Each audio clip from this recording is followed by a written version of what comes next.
están? Soy Carlos de Vega. El petróleo es un tesoro caro y escaso. Para todos los países que entran en contacto con el oro negro es una bendición, pero también una carga. Hoy, en Agenda. México. El país ha encontrado crudo en los fondos marinos, pero ¿sabe qué hacer con él?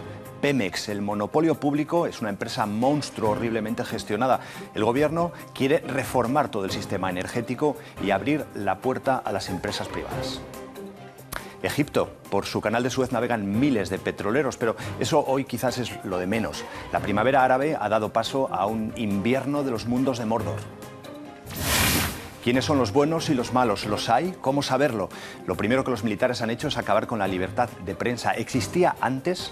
Hoy hablamos de cómo se informa de Egipto cuando la verdad parece no existir. Y Ecuador. Aquí el petróleo está en uno de los pulmones del planeta, en el Parque Natural de Yasuní. Rafael Correa quiere ahora explotarlo. No lo haría si la comunidad internacional hubiese pagado a Ecuador la mitad de lo que el país puede obtener de este parque nacional. Después de años esperando, casi nadie ha aportado dinero. ¿Razón suficiente para condenar Yasuní? Nuria Tesón, ¿qué te parece? ¿Un país que tiene un recurso natural como Yasuní debe depender de la comunidad internacional para protegerlo o es responsabilidad de ese país protegerlo sí o sí? Cada país tiene la responsabilidad de cuidar de sus recursos y de proteger el medio ambiente, pero no cabe duda de que es un proyecto común el preservar el planeta para el futuro. Arturo Romero, ¿qué te parece? Yo estoy completamente de acuerdo. A ver, en una economía global están todos los países, las economías están ligadas, de todos los países, incluido el tema del petróleo. Y puesto que solamente hay un planeta, las decisiones deberían concernir a todo el planeta. Se trata de la sobrevivencia de la especie. Muy bien, les cuento que Nuria Tesón es corresponsal en Oriente Medio, vive en El Cairo desde hace muchos años, es especialista en esa región. Hablaremos con ella más adelante de lo que está sucediendo en Egipto. Y Arturo Romero es analista político del grupo México vía Berlín, muy pendiente de la reforma energética que se está poniendo en marcha ahora en México. Nuestro tercer invitado es Jorge Jurado, es el embajador de Ecuador en Alemania. Jorge, Nuria nos decía, cada país es responsable de sus recursos naturales. ¿Debe Ecuador seguir protegiendo Yasuní, independientemente de no tener dinero de la comunidad internacional? Bueno, de hecho lo vamos a seguir protegiendo, ese es uno de los puntos vitales nuestros. El asunto es de que ahora nos vemos obligados a intervenir en un área sumamente pequeña, que es un milésimo de la superficie total del parque, para buscar aquellos recursos que necesitamos para nuestro desarrollo.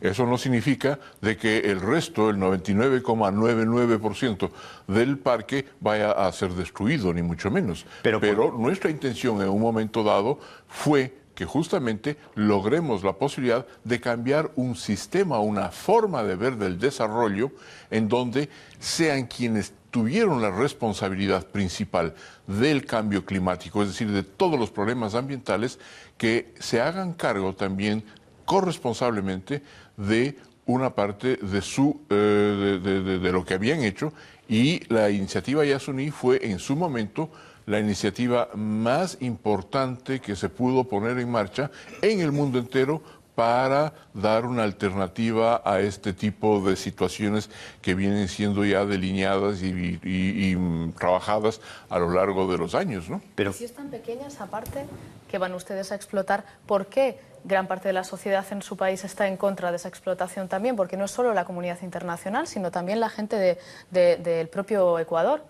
Hay encuestas, sí, hay una mayoría, y nosotros también, como gobierno, no quisiéramos tener que hacerlo, por supuesto, pero ante la otra situación de que necesitamos recursos para poder seguir desarrollando al Ecuador, pues tenemos que tomar una decisión. Y tuvimos que esperar 6 años, desgraciadamente, con el fracaso de la iniciativa, para ahora tener que ir por este otro camino. Pero lo que sí estamos seguros es de que lo vamos a tratar de hacer de la mejor manera, con el menor impacto ambiental y, repito, en un área absolutamente mínima, que es donde están localizados los puntos de prospección. Pero si es tan mínima y si se va a extraer tan poco y si se trata solamente de 18.000 millones de dólares de lo que se puede extraer, ¿por qué haber montado una iniciativa como Yasuní tan ambiciosa cuando realmente estamos hablando de un 1% del parque?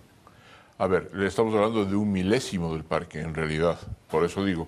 pero se montó esta estrategia porque estamos convencidos de ver una forma diferente de desarrollo, en donde el Ecuador, en este caso, propuso que mantener estas reservas, el 21% de las reservas ecuatorianas bajo tierra, mientras con ello se daba un aporte importantísimo a la desaceleración del cambio climático, por ejemplo, la protección de la biodiversidad, protección de grupos humanos en el área en general y de otros proyectos ambientales, entre otros el cambio energético en el país, por ejemplo. Entonces era un programa muy amplio, pero que parece que no fue suficientemente comprendido por la comunidad internacional, por muchos países, especialmente los países industrializados, que a la hora de la hora, después de haber predicado un apoyo político total a la iniciativa, a la hora de la hora, claro, cuando se trató ya de financiar, simplemente el resultado resultó muy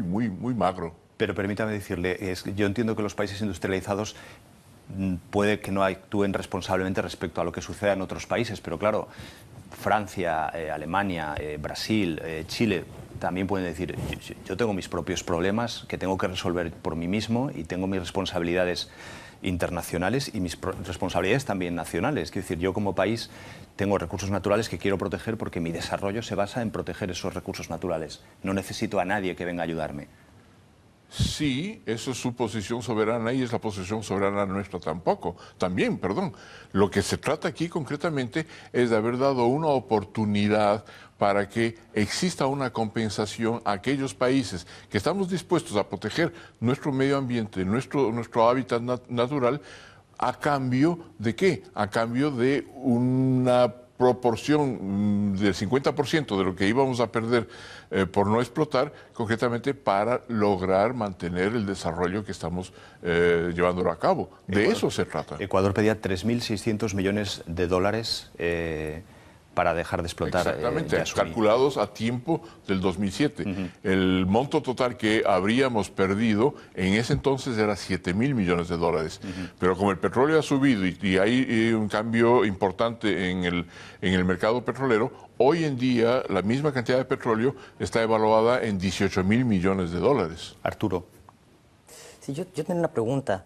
¿Esto significa entonces un fracaso? O sea, ¿cómo leer esto? Yo tengo la pregunta, ¿cómo leer esto a nivel internacional? ¿Quiere decir que esta preocupación que se reflejó en el protocolo de Kioto y esta preocupación global que hay supuestamente por la ecología o por el cuidado del medio ambiente, usted lo leería como hipocresía, lo leería como insuficiente o leería como... Porque algo que queda claro es que una propuesta tiene que ser internacional en este sentido. ¿Usted lo vería como un fracaso a nivel internacional o cuáles son las perspectivas que nos enseña esta experiencia de Ecuador? Yo creo que en primer lugar debemos ver que las iniciativas de carácter global están fracasando. El protocolo de Kioto ha fracasado. Ante eso, por ejemplo, el Ecuador ha propuesto otras alternativas que no se toman en cuenta. En el caso de la iniciativa Yasuní, concretamente, sí, ha fracasado, evidentemente. ¿Por qué? Porque no hemos logrado conseguir ni una parte pequeñísima de lo que habíamos propuesto, a pesar de que no es un monto demasiado exorbitante hablando internacionalmente. Embajador, yo creo que en ese sentido sí, usted ha dicho una palabra clave. Yo creo que se trata aquí de doble estándar, de doble moral y de hipocresía por parte de los países más desarrollados, industrializados, que por un lado predican una cosa, pero por otro lado hacen lo que a bien tengan. Estamos hablando del Parque Nacional de Yasuní. Vamos a ver ahora un breve informe de en qué consiste este parque y sobre todo escuchar lo que decía el presidente Rafael Correa para legitimar esta postura de explotar el parque. Vemos el informe. La caída del plan de mantener a Yasuní solo como una reserva es una gran decepción para los ambientalistas. Es el final de una iniciativa para conservar la biodiversidad sobre la búsqueda de combustibles fósiles. Es también un gran giro del gobierno ecuatoriano. Con profunda tristeza, pero también con absoluta responsabilidad con nuestro pueblo y con la historia, he tenido que tomar una de las decisiones más difíciles de todo mi gobierno. Correa dijo que el plan falló por falta de apoyo internacional. Solo se reunieron 13 millones de los 3.600 millones de dólares requeridos. ¿Evaden los ecuatorianos su propia responsabilidad? Bueno, hemos hablado un poco ya de eso. Yo tenía otra pregunta. Al final, Ecuador se presenta como un país verde, con una constitución verde, pero en el fondo el resultado final es que actúa como un país más. En el momento que necesita sus recursos naturales, los utiliza. A ver, todo depende de cómo se los utilice y para qué se los utilice. Evidentemente, nosotros no podemos negar a nuestra población la necesidad de un desarrollo digno. Para eso hemos creado inclusive una alternativa, un concepto alternativo, como es el del buen vivir, concretamente, y que está siendo estudiado en todo sitio, académicamente y por muchos partidos políticos en el mundo, inclusive.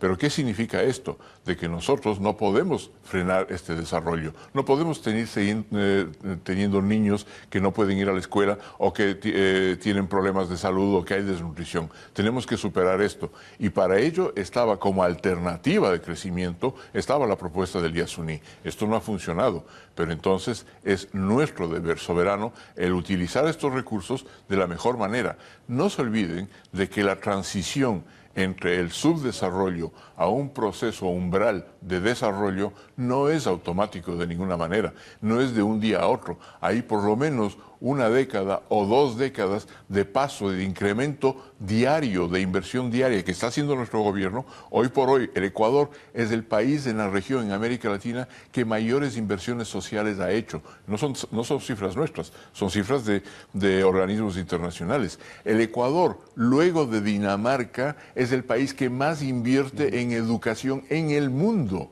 concretamente. Entonces estamos demostrando que estamos haciendo cosas correctamente.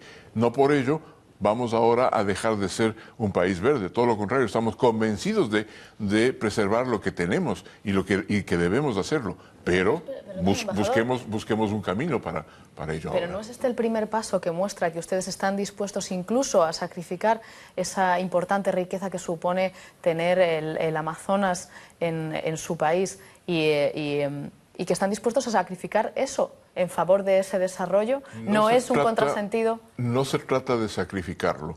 Si es que logramos hacer las cosas correctamente, la intervención será en una milésima parte de las áreas de superficie del Yasuní, del Parque Nacional Yasuní concretamente, y tendremos por un lado la posibilidad de preservar el resto, es decir, el 99,99%, y al mismo tiempo con esos 18.000 millones de dólares que podríamos obtener de aquí a 25 años más o menos, porque es el lapso que se ha calculado, pues el Ecuador puede llegar realmente a dar ese salto umbral hacia el abandono de la pobreza definitivamente. Pero ¿y después de esos 25 años qué pasará? ¿Se seguirá excavando? ¿Se seguirá haciendo prospecciones? No, esa es justamente la trampa que no se logra ver. El extractivismo... Les recuerdo a los nuestros espectadores, estamos viendo imágenes del Parque de Yasuní.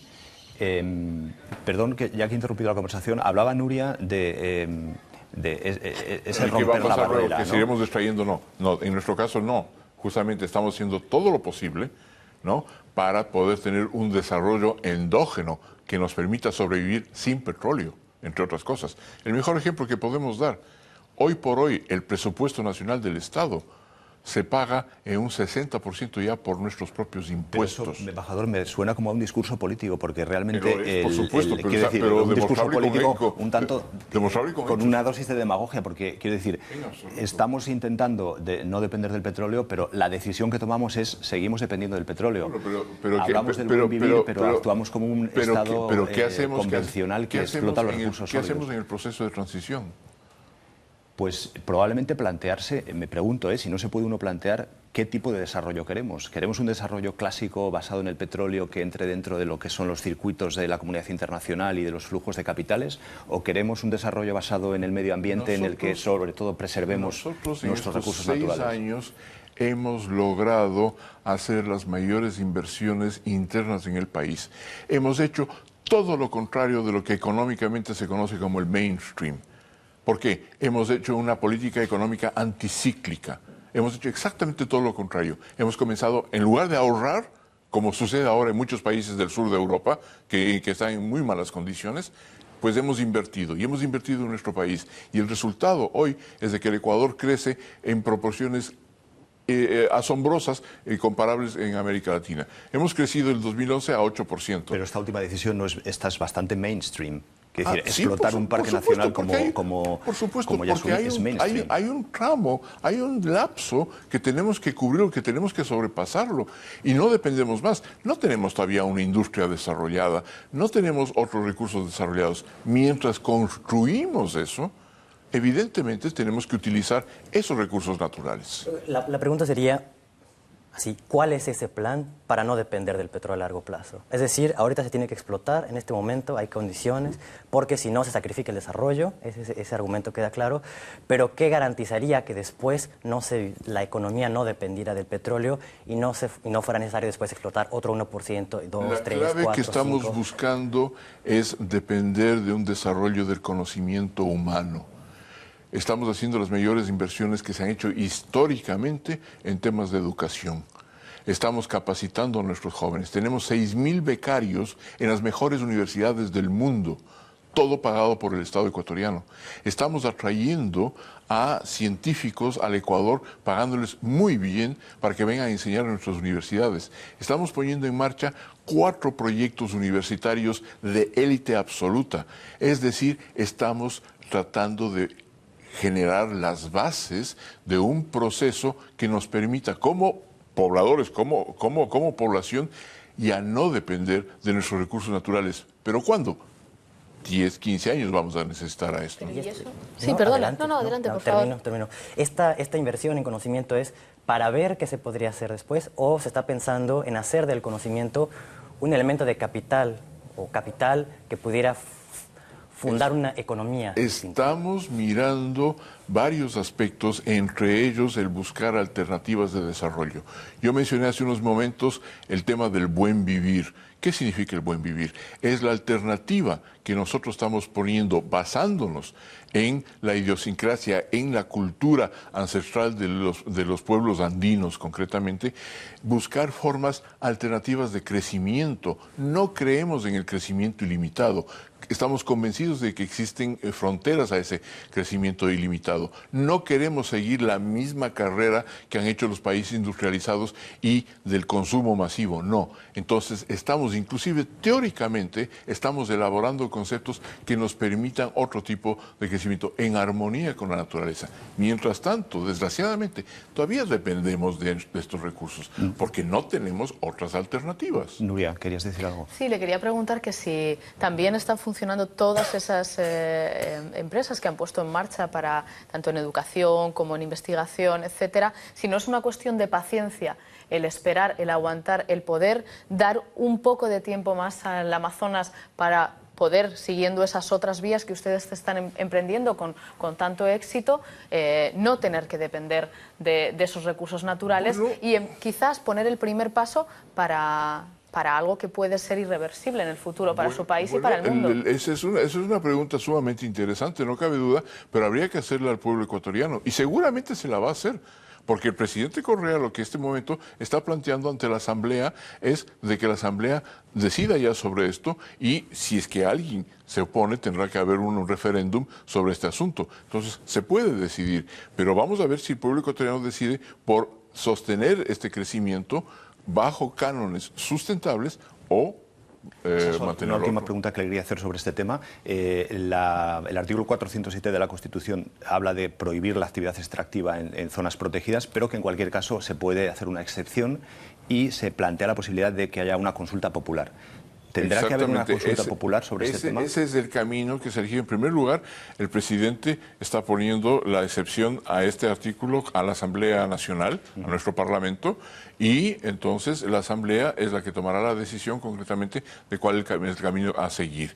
Si es que hay un referéndum o hay una consulta popular, hay 3 vías para llegar a ella, sea por recogiendo firmas por grupos opositores a esta decisión, o sea por la misma asamblea o por un mandato presidencial. Entonces, cualquiera de estos caminos puede darse concretamente, hoy por hoy las pero encuestas... existe una vía democráticamente establecida en nuestra Constitución para poder decidir sobre ello. Hoy por hoy las encuestas, por cierto, dan una mayoría de ecuatorianos en contra de explotar Yasuní, a pesar de los recursos que se pueden extraer de él. El pueblo ecuatoriano siempre estuvo por preservar el Yasuní.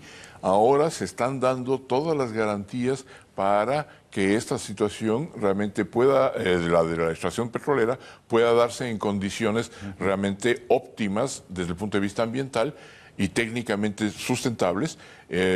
Esto tendrá que el pueblo decidir en su momento dado. Embajador, déjeme preguntarle, desde el mundo de la diplomacia, desde un país europeo como es Alemania y representando a Ecuador, ¿cómo están viviendo la crisis egipcia? ¿Qué opinión le merece lo que está pasando en los últimos días? Bueno, el Ecuador retiró a su embajador, a nuestro embajador de El Cairo, para consultas. Esto es una señal que estamos dando de que estamos en absoluto desacuerdo con la situación que vive hoy por hoy este país. Nuria, tú vives en El Cairo desde hace mucho tiempo y es verdad que hay países como Ecuador, otros como Venezuela, que han retirado a su embajador. La Unión Europea se va a plantear las relaciones con Egipto. ¿Ves que pueda verdaderamente haber un cambio sustancial en lo que es las relaciones de Egipto con el mundo a partir de lo que ha pasado en las últimas 2 semanas? No, yo creo que Egipto es un actor necesario y fundamental en la región y es fundamental para la estabilidad de la región. Y ocurra lo que ocurra, igual que cuando los hermanos musulmanes llegaron al poder, a pesar de que no fueron un interlocutor con el que Europa o Estados Unidos pudieran haberse sentido cómodos en el pasado, finalmente se terminó aceptando que ellos habían llegado al poder legítimamente a través de las urnas. Y con el paso del tiempo veremos que la comunidad internacional terminará llegando a algún tipo de acuerdo con lo que sea que salga de la situación actual de Egipto, que es todavía difícil saber cómo acabará. Para Estados Unidos es fundamental tener buenas relaciones con Egipto. De hecho, ya ha manifestado que no piensa dejar de entregar la ayuda de 1,3 billones de dólares que da cada año en concepto de ayuda militar. Y yo creo que eso es un síntoma de que se ven obligados a mantener buenas relaciones con Egipto. No sé si querías decir algo, Arturo. ¿Se podría hablar, para tomar prestado el lenguaje de la Revolución Francesa, se podría hablar de una restauración? O sea, después de que viene una revolución, después de que vienen elecciones, ahora que tenemos otra vez a los cuerpos militares tomando el poder y controlando esta situación, ¿hablarías de una restauración? ¿O cómo interpretar este curso que ha seguido la llamada revolución? No otra vez, y por una razón, porque el régimen nunca se fue. Lo que fue el régimen de Mubarak no era el régimen de Mubarak, sino un régimen militar que lleva vigente en Egipto desde hace 60 años, desde que en el 52 se produjo otro golpe de Estado al que los egipcios no quisieron llamar golpe de Estado y llamaron revolución de los generales. Hemos visto a lo largo de esas 6 décadas que el país ha estado regido y gobernado con mano dura por los militares a través de distintas figuras. Fueron Nasser, Sadat o fuera Mubarak. Mubarak se fue, pero todo el establishment, todo el régimen se mantuvo. Y a pesar... Hubo primavera, y desde mi punto de vista hubo incluso revolución, porque lo importante en una revolución es el cambio de pensamiento, y el cambio de pensamiento en las calles es un hecho. La gente ya no piensa igual que pensaba hace 3 años. Los egipcios han perdido el miedo a decir y a reclamar y a reivindicar que quieren una democracia y que quieren unos derechos y que quieren un país en el que poder vivir y del que poder sentirse orgullosos como potencia, porque ellos siguen viendo a Egipto como el país árabe que debe ser líder en la región. El problema es que los militares no van a permitir que la situación política salga fuera de los márgenes que ellos quieren dictar. Han permitido a los hermanos musulmanes llegar al poder, pero prácticamente desde la caída de Mubarak han estado manteniendo bajo control toda la situación y no han dejado de tenerla en ningún momento, aunque desde fuera pudiera parecernos lo contrario. Ha habido muchas alertas y muchas llamadas de atención a lo largo de este último año que indicaban que los militares no estaban cómodos con la situación y que no iban a permitir en ningún momento que eso siguiera así. Nuria, seguimos hablando en un segundo, sobre todo también de esa ansia de los egipcios de ver un nuevo país que muchas veces probablemente se transmite a través de la libertad de prensa, la libertad de expresión. ¿Cómo está esa situación ahora? ¿Cómo trabajáis allí? ¿Lo que se puede y lo que no se puede hacer en Egipto? Hablamos enseguida de esto después de ver este informe de cuál es la situación ahora mismo allí en aquel país.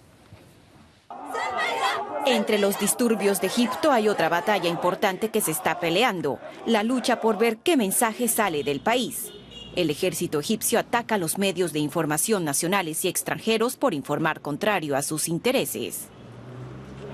La televisión estatal de Egipto insiste en que los hermanos musulmanes comenzaron la violencia.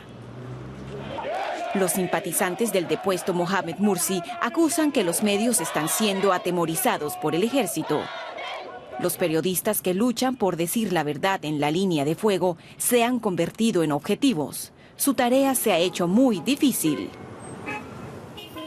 Bueno, les recuerdo que estamos hablando con el embajador de Ecuador en Alemania, con Arturo Romero, que es analista político del Grupo México vía Berlín, y con Nuria Tesón, que es corresponsal en El Cairo y colaborando con muchos medios y en varios proyectos desde hace muchos años en aquel país. Nuria, ¿trabajar en El Cairo hoy es más difícil que con los hermanos musulmanes o es otra versión de las dificultades que siempre ha habido?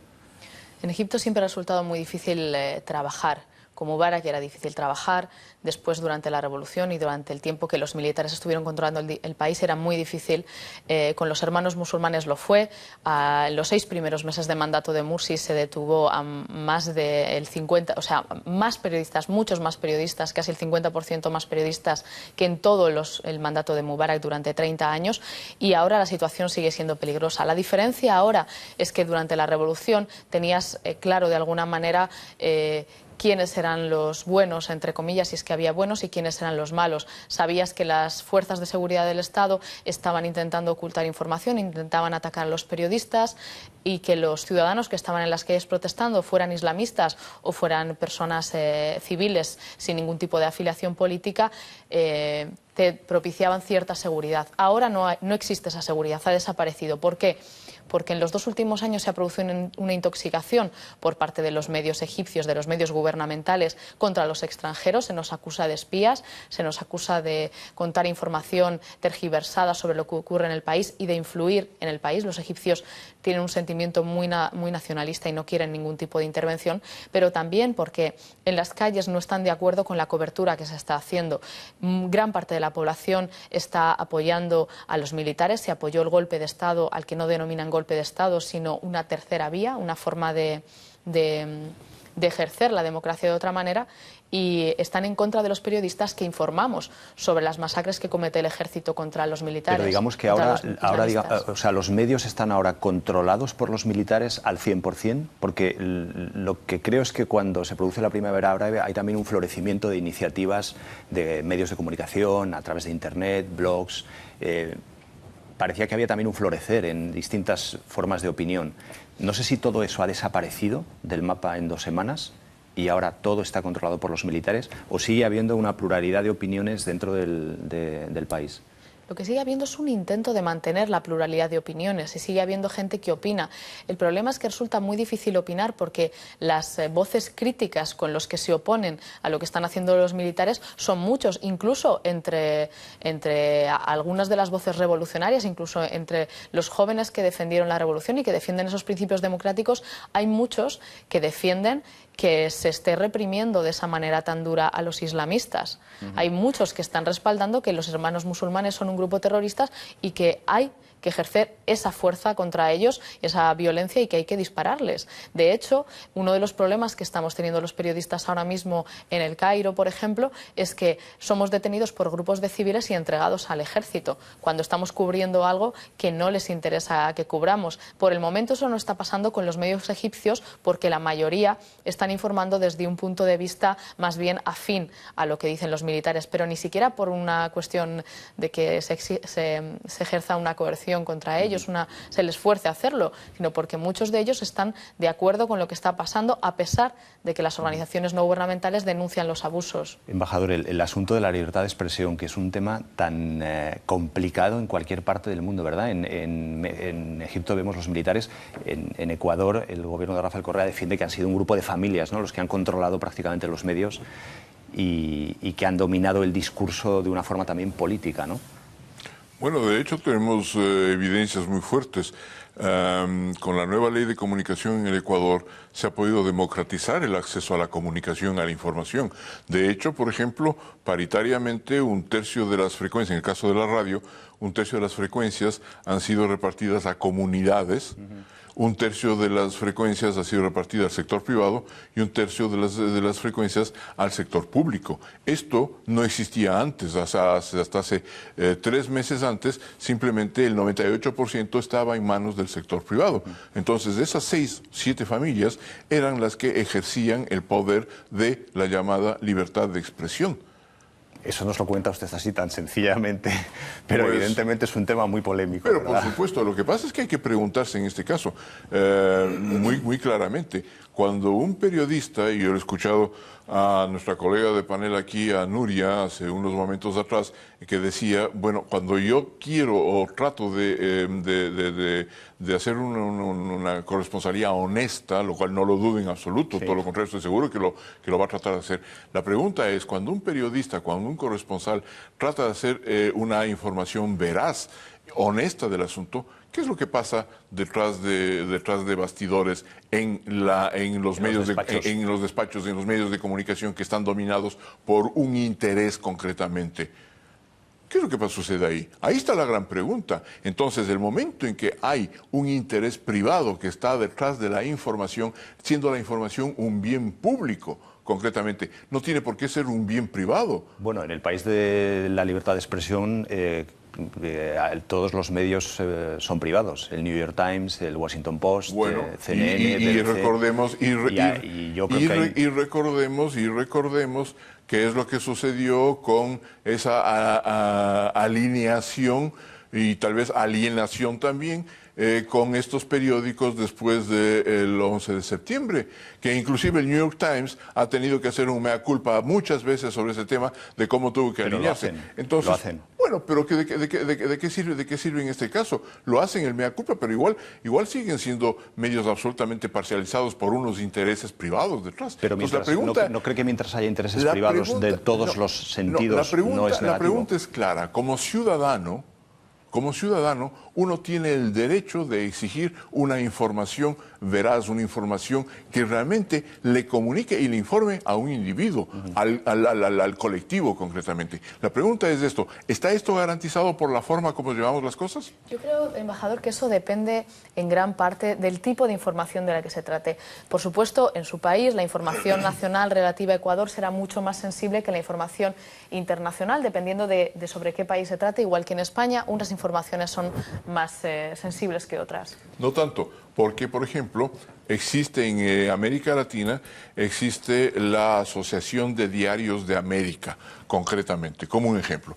La Asociación de Diarios de América recibe un enlatado informativo que viene prescrito concretamente bajo unos cánones, bajo unas ideas y bajo unos intereses y objetivos desde los puntos o los sitios de poder de la información. Embajador, permítame, es un debate apasionante, es otro tema que hemos introducido en el programa. Vamos a cambiar un poco de asunto y nos vamos a ir a México. La reforma energética es uno de los asuntos políticos más arriesgados y más ambiciosos del gobierno de Enrique Peña Nieto. Intentar abrir la puerta, aunque sea un poco, a la iniciativa privada para que pueda transformar el sistema energético de México, que es un sistema caduco, que es un sistema lleno de defectos, pero que tiene unas materias primas, unos recursos naturales inmensos también. El presidente de México, Enrique Peña Nieto, anunció en días pasados una reforma en el sector energético del país. Se trata de liberalizarlo, pues hasta ahora ha estado muy regularizado por el Estado. Uno de los objetivos es poner fin a la prohibición que impide la extracción en aguas profundas de petróleo por parte de empresas privadas.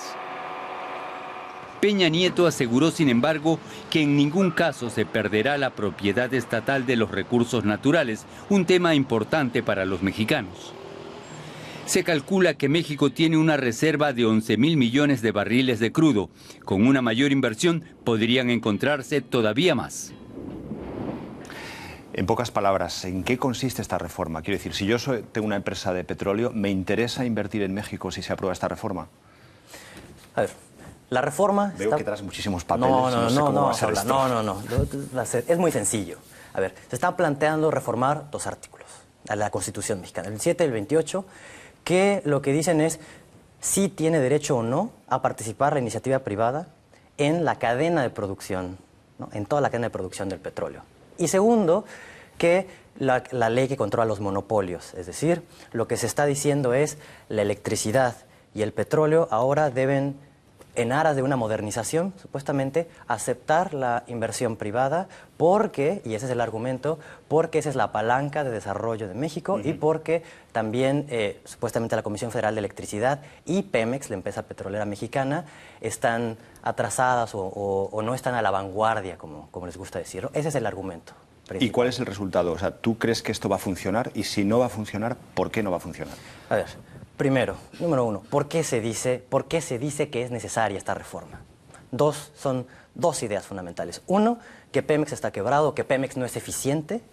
Y segundo, que la Comisión Federal de Electricidad también está perdiendo dinero. Pemex, digamos que es el gran monopolio del petróleo. Exacto. Que aporta, yo creo que una tercera parte del presupuesto del país, ¿verdad? Es una tercera parte de todo lo que se recauda, de todo lo que recauda el fisco. Viene directamente de Pemex. Bueno, ahora, ¿dónde está la trampa, digamos? ¿Es Pemex o no una empresa rentable? Sí es una empresa rentable. Cuando se le compara con las otras grandes petroleras como Exxon, como Petrobras, ¿no? este gigante, con Chevron, por ejemplo, se puede dar uno cuenta que lo que está ganando Pemex es superior a todas ellas, excepto Exxon.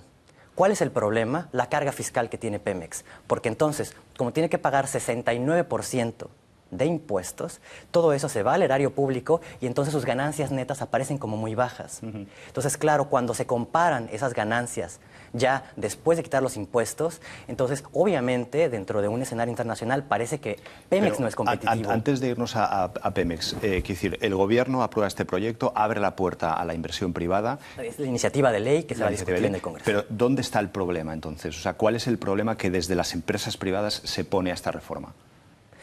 ¿Cuál es a ver, el verdadero problema, las empresas, ¿qué se les permite hacer a las empresas, ¿no? Que es la verdadera pregunta. Es participar en contratos de ganancia compartida, así se llama, ¿no? O sea, es decir, no se les va a permitir apropiarse del petróleo, no se está privatizando. Esa discusión de si se privatiza o no se privatiza, eso no está en cuestión. Nadie lo está privatizando, ¿no? Ni el PRI está diciendo que se privatice, ni nadie más, ¿no? Quizá la propuesta del PAN, que es la más agresiva, el Partido de Acción Nacional, otro de los grandes partidos, de los más fuertes en México, podría ir en esa línea, pero eso no está en discusión ahora. Lo que está es cuál es la justificación para abrir y qué se está abriendo, cómo se abre para la inversión. Entonces, lo que se está diciendo es que Pemex no tiene los recursos para explorar aguas profundas y que, por lo tanto, ese capital que le falta tiene que venir del extranjero y entonces, el riesgo de la extracción, de si se encuentra o no ahí petróleo, lo estarían llevando las empresas privadas y Pemex compartiría la utilidad, ¿no? Ok, digamos que yo soy una empresa privada. México me deja extraer el petróleo, el petróleo sigue siendo de México y lo que yo hago es extraigo el petróleo, se lo doy al gobierno mexicano y el gobierno mexicano me paga por lo que yo he extraído. 50%, por ejemplo. 50%. Podría ser. Si extraigo menos de lo que he calculado, el riesgo es para la empresa privada, no para el gobierno. Sí, así es como está planteado. ¿Dónde está la pega? Que a la empresa puede no interesarle. A lo mejor prefiere irse a Ecuador, que las condiciones son distintas. A ver, primero... Si los riesgos van a correr por el propio empresario y los beneficios van a ser la mitad. Suena muy bien, o sea, visto así en abstracción suena muy bien. El punto es que hay que leerlo en un contexto económico internacional y hay que leerlo en un contexto también económico de México. Es decir, ¿qué se está planteando? Además de la apertura a la inversión privada, se plantea bajar la carga fiscal a Pemex. Porque lo que se dice es que este 79% que se tiene que pagar en impuestos podría ser reutilizado en inversión y, por lo tanto, crecer en su industria y en tecnología, hacer investigación, etcétera. Pero ¿puede el gobierno mexicano renunciar a esos ingresos que Pemex le está dando? Exacto. Esa es la cosa. ¿Quién va a pagar? Si se le quita la tercera parte al fisco, como está proponiendo la propuesta de Peña Nieto, o bueno, de este gobierno, ¿quién va a pagar?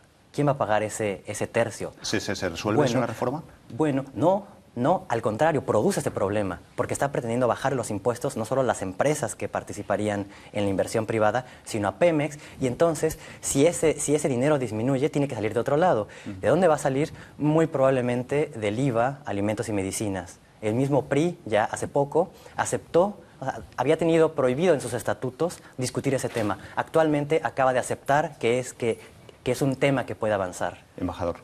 Con todo respeto a la decisión mexicana, pero esto me suena muy conocido. Esto ya lo venimos en América Latina, lo venimos escuchando durante toda la década del 80, toda la década del 90.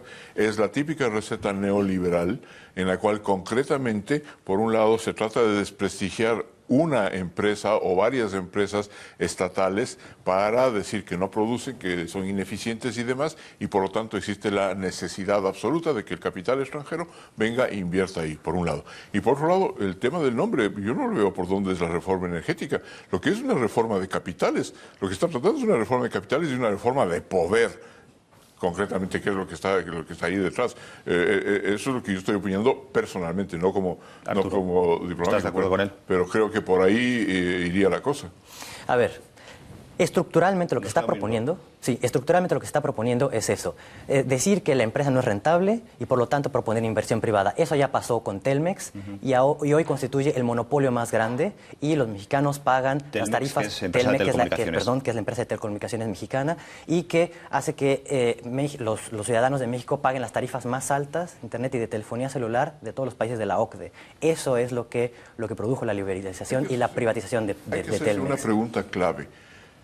El colega ha mencionado algo. 1/3 de la rentabilidad de las utilidades de Pemex, concretamente que iban al Estado mexicano, hoy van a dejar de ir. Entonces, ¿a dónde van eso? Pues evidentemente a los bolsillos de los dueños, de los accionistas de las otras empresas. La última palabra. La última palabra. Un caso para apoyar esta línea de pensamiento. El secretario de Energía, Lozoya, fue también director del Foro Económico Mundial América Latina y consejero administrador de OHL y de fondos de inversión JH Holding. O sea, empresas privadas. Y lo que va a pasar es lo mismo que pasó con Halliburton y con Dick Cheney. Es decir, hay conflictos de intereses y no debemos asumir que el gobierno y las empresas privadas no debemos asumir que son distintas, que son totalmente distintas, sino que están coludidas.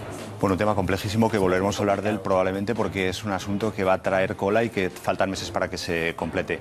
Gracias a los tres por estar aquí, gracias también a ustedes por seguirnos en Agenda. Hasta la semana que viene.